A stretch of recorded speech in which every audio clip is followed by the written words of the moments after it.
Hi, I'm Amanda. I'm going to be your PA student today conducting your cardiopulmonary exam. I'm going to have you remove your shirt, shoes, and socks while I go wash my hands.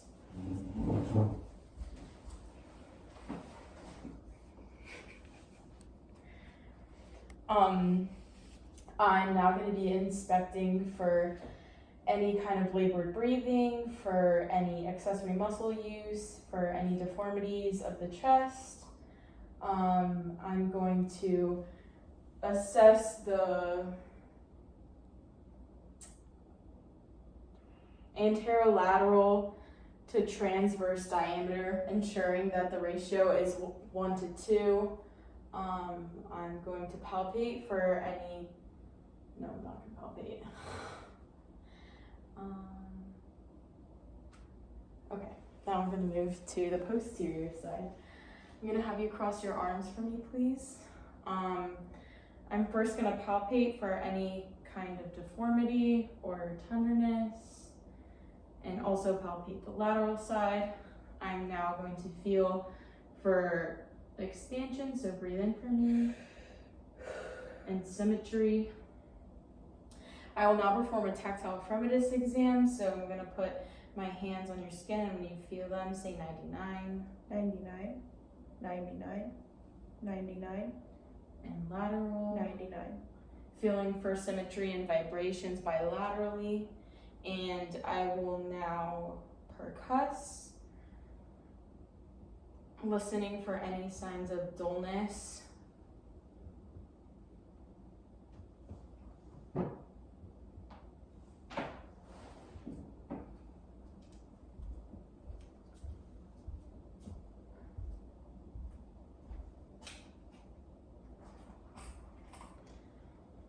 And I will now auscultate the same areas that I percussed, listening to one full cycle of inspiration and expiration. I'll have you breathe in.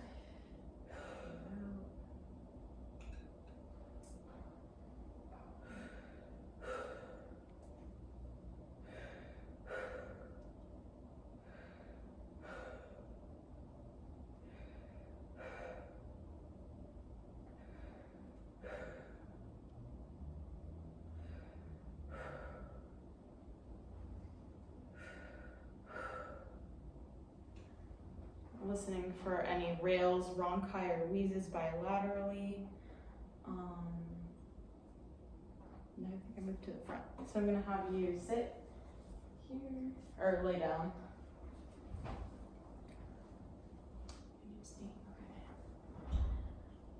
I will now assess the front for any tenderness, palpating with the ball of my hand. Oh. Okay, now I'm going to assess for inspiration.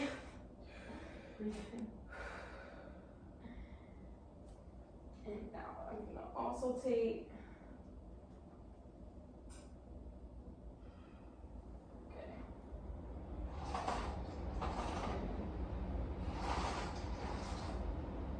Now look this way.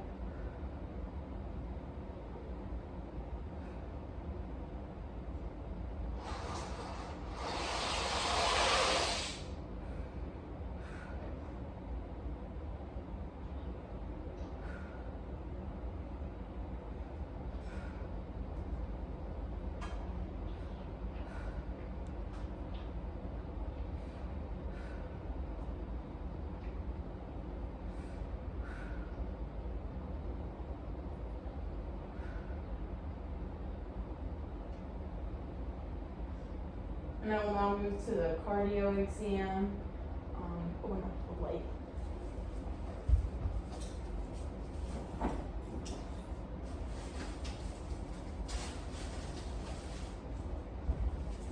So I'm going to start by inspecting the jugular vein.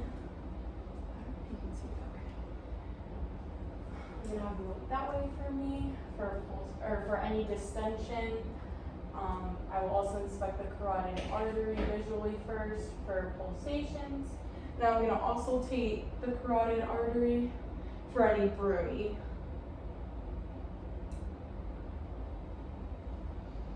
Hold your breath. breath and hold it in.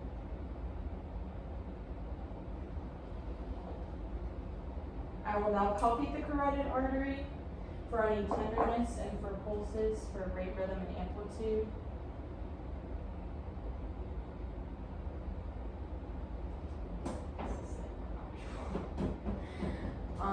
Now I'm going to inspect the chest with tangential lighting to look for any deformities.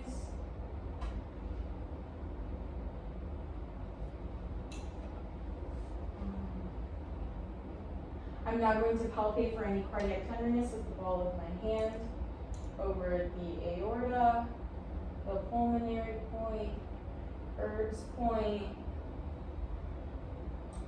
tricuspid valve, and mitral valve, and I will palpate for point of max apical impulse, removing fingers until I find the diameter as a light tap.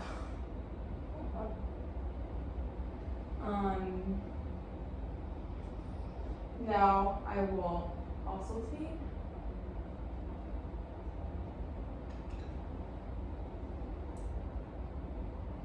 Using the diaphragm, I will note S1 and S2.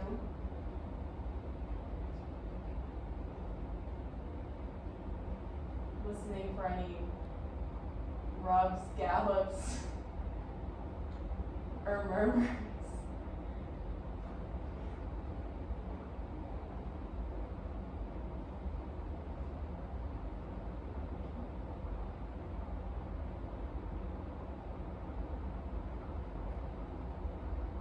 I will now do the same thing with the bell of my stethoscope, also listening for any grates, any rubs, murmurs, or gallops.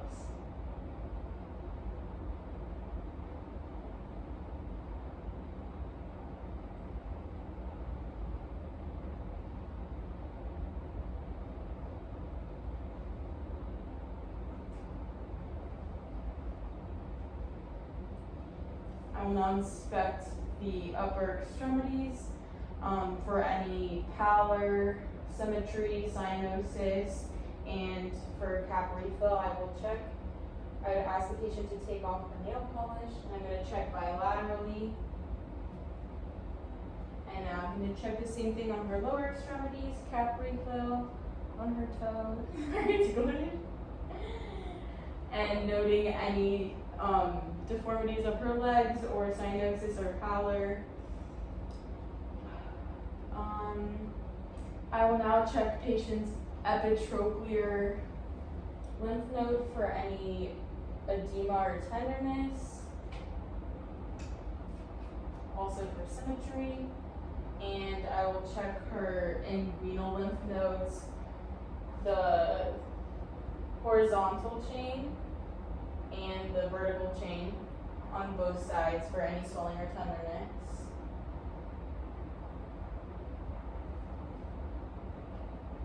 And now I will palpate patient's pulses, starting with her brachial pulse,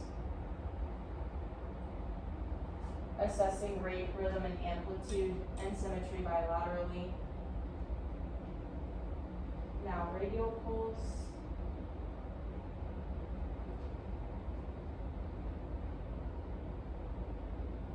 Now femoral pulse, and I would do this under clothing.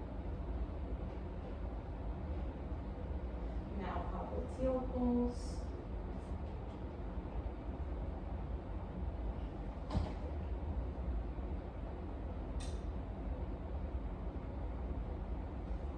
And now dorsalis pedis pulse, or no, posterior tibialis bilaterally. And then dorsalis pedis bilaterally. And now I will also take the patient's abdominal aorta, renal arteries, iliac arteries, and femoral arteries, which I would perform under clothing, and then measure the patient's abdominal aorta with my hand.